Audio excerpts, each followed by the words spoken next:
What is your current financial state like? Are you living paycheck to paycheck? Imagine you want to get from where you are now to complete financial freedom. Now, also imagine that you want to do this whilst you're still relatively young, healthy, and have some energy. And ideally, you would want to do this as quick as possible, correct? Well, keep listening as we reveal the secrets of the Millionaire Fastlane and how to become rich in the fastest, most realistic way possible. No, not a get-rich-quick scheme, but rather the fastest, most realistic way of becoming financially independent. Hi, welcome back to the channel. My name is Dr. Aziz. I'm a psychology graduate of Cambridge University and also a medical doctor. In this video, I'll be covering the #1 business bestseller in finance and entrepreneurship, the book called The Millionaire Fastlane. The author, MJ DeMarco himself, chose the Fastlane road, going from a depressed 26-year-old living in his mother's basement to a millionaire at the age of 31. It's a fascinating read in just over 330 pages, but as always, don't worry, you don't have to read it because I've done the hard work for you and will be presenting all the key points in the next 7 minutes or so. 3 characters: Sidewalk William, Slow Lane Steve, and Fastlane Frank. Let's compare their approaches to various aspects of life and how successful they will be. Money. Sidewalk William: spend it all, live today, die tomorrow. Slow Lane Steve: money is scarce, save as much as you can, live below your means. Fastlane Frank: money is everywhere and abundant. Money is simply a reflection of how much value I've been able to create and deliver to my fellow man. Live below your means, but with the intent to expand those means. Time. Sidewalk William: there's loads of time. Don't feel like doing anything today, maybe tomorrow. Slow Lane Steve: I'm happy to trade my time for money, and I'm happy to trade many years of my life in education to obtain a higher salary. Fastlane Frank: time is the most valuable asset. I must detach my income from my time spent. Destination and goals. Sidewalk William: goals?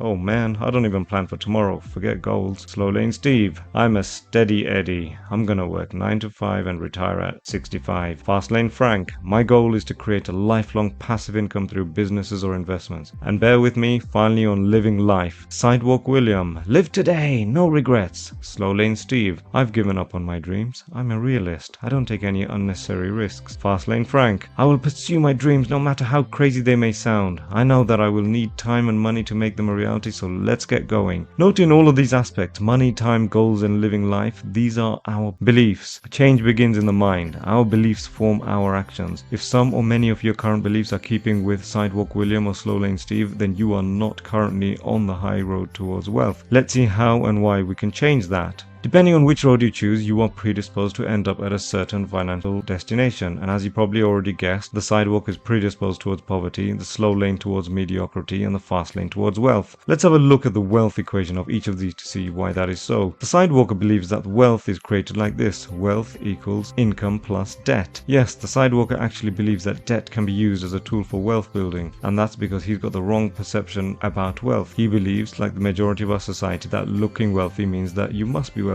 As his credit card can allow him to buy that new Armani suit, it must mean that it makes him look wealthier, right? Unfortunately, the sidewalk doesn't care about how much money you make because poor money management cannot be solved with more money. Onwards towards slow laner's wealth equation, which looks like this: wealth equals job plus market investment. Let's break these two down. Depending on how you were paid, the wealth that stems from your job can look like this: A, job equals hourly wage plus hours worked, or B, job equals yearly salary. The problem with both of these is that they are bound by time. For A, you can only increase your wealth by switching into a job that pays a higher hourly wage, or by working more hours, working 12 hours a day instead of 8, and you'll earn 50% more. But you'd also burn out in the process, guaranteed. For B, you'll have to go to college to get a higher annual salary, or to climb the corporate ladder, both of which takes a lot of time. DeMarco also mentions what Albert Einstein called the 8th wonder of the world: compound interest. However, this is bound by time too, because the equation only starts to work drastically in our favor once we have big numbers. Fast laners love compound interest too, however their goal is to skip the first 20 years and start where the real fun begins. It's at this point DeMarco, the author, delivers his first hard-hitting rule of being financially secure. To escape the slow lane, you must dump your job and start a business. Now let's look at the fast lane wealth equation. Wealth equals profit plus asset value. We can break down the profit that you make in your business into 2 parameters: units sold and profits per unit. Here's where the power of the fast lane shows. Both of these variables are possible to leverage. You can sell something that gives $10 in profits, or you can sell something that gives $10,000 in profit. You can sell 100 units, but you may be able to sell 100,000. Now compare this to the slow laner's wealth equation. Job equals hourly wage plus hours worked. Do you think you can ever becoming rich earning $12 per hour and working 40 hours per week? No, that's because small numbers have a strong gravity towards mediocrity. Can you get rich by profiting $10 per unit and selling 100,000 of those units? You most certainly can, and really fast too. Asset value will help you reach your financial goals even faster. If you own a good business system, people are typically willing to buy from you, and they will typically pay way more than 1 year profit for it. Just look at the stock market and the price earning multiples here. But let's even be more conservative. Say that you can earn 5 times the yearly earnings by selling your company. Still, this is pretty incredible compared to a normal job. Imagine your current salary being multiplied by 5. That's never going to happen. But in your own business, that is a possibility. Note that this doesn't guarantee anything. The sidewalk who wins the lottery will undoubtedly become wealthy, and the slow laner can become the CEO of a Fortune 500 company. But the odds are not in their favor. We want odds in our favor, and therefore we want to start a fast lane business. So the bottom line until now, you really need to quit your job and start a business, but not any type of business. This is not a do what you love or be your own boss advice. No, a business should fulfill as many as possible of the 5 fast lane commandments to be worthy of pursuing, and we'll explain what those are. Number 1, the Commandment of Control. If you're not in control of your business, someone else is. For example, there are a lot of businesses that earn good money from Google's AdSense program, but